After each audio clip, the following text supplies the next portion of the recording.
Hello everyone, আসসালামু আলাইকুম। আশা করি সবাই ভালো আছেন, সুস্থ আছেন। নতুন আরও একটি ভিডিও নিয়ে আপনাদের মাঝে হাজির হয়েছি। আশা করি সম্পূর্ণ ভিডিও জুড়ে আপনারা আমার সাথেই থাকবেন।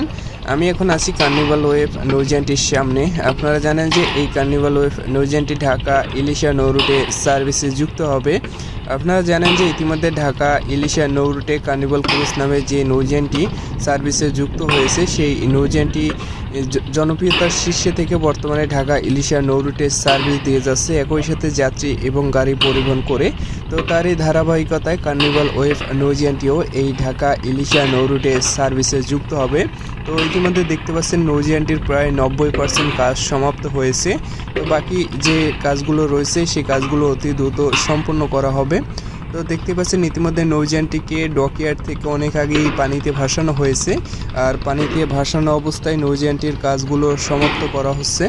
তো এটি হতে চলছে কার্নিভাল ক্রুজ নৌযানটির থেকে অনেক বড়, এবং কার্নিভাল ক্রুজ নৌযানটির চেয়ে বেশি গাড়ি পরিবহন করতে সক্ষম হবে এই কার্নিভাল ওয়েভ নৌযানটি।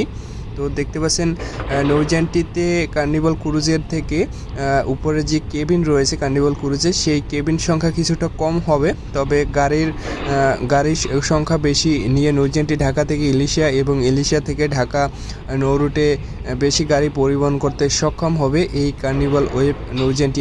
ইতিমধ্যে আপনারা জানেন যে কার্নিভাল ওয়েভ এই নৌযানটি এমকে শিপিং লাইন্সের ব্যানারে থাকা তাদের এই অত্যাধুনিক বিলাসবহুল এবং মানসম্পন্ন নৌযান কার্নিভাল ওয়েভ।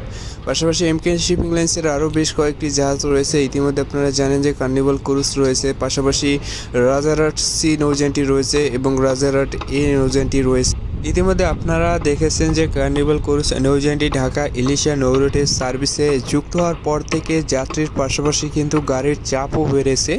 কার্নিভাল ক্রুজ নৌযানটির ভিতরে যে পার্কিং এরিয়া রয়েছে, সেই পার্কিং এরিয়ার গাড়ি দিয়ে সম্পূর্ণ ফুল ফিল আপ হওয়ার পরও কিন্তু অনেক গাড়ি ওয়েটিংয়ে থেকে যায়, অর্থাৎ গাড়িগুলো কিন্তু যেতে পারতেছে না।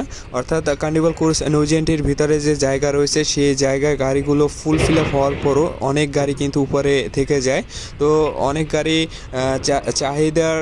চাহিদা অনেক বেশি, এবং কার্নিভাল ক্রুজ নৌযানটির জায়গা স্বল্পতার কারণে সব গাড়িগুলো কিন্তু নিয়ে যেতে পারে না। নৌযানটি ঢাকা থেকে বা ইলিশা থেকে দুই দিক থেকে আসা এবং যাওয়ার ক্ষেত্রেও গাড়ি কিন্তু অনেক গাড়ি থেকে যায়, আর এই থেকে যাওয়ার কারণে গাড়িগুলো আরও একদিন ওয়েটিংয়ে থাকতে হয়। তো এই কার্নিভাল ওয়েভ নৌযানটি সার্ভিসে যুক্ত হলে কিন্তু এই সমস্যা সমাধান হয়ে যাবে। অর্থাৎ দুইটি নৌযান প্রতিদিন যদি উভয় দিক থেকে চলাচল করে, তো গাড়িগুলো আর ওয়েটিংয়ে থাকতে হবে না। আর কার্নিভাল ওয়েভ নৌযানটি কার্নিভাল ক্রুজের থেকে অনেক বড় নৌযান। তো কার্নিভাল ওয়েভ নৌযানটি কার্নিভাল ক্রুজের থেকে অনেক বেশি জায়গা আর প্রপারলি নৌযানটি ঢাকা ইলিশা নৌরুটে সার্ভিস দিতে সক্ষম হবে। তো প্রিয় দর্শকবৃন্দ, ভিডিওটি যদি ভালো লেগে থাকে তো অবশ্যই একটি লাইক করে দিবেন, আর আপনি যদি আমার চ্যানেলে নতুন হয়ে থাকেন চ্যানেলটি সাবস্ক্রাইব করার অনুরোধ।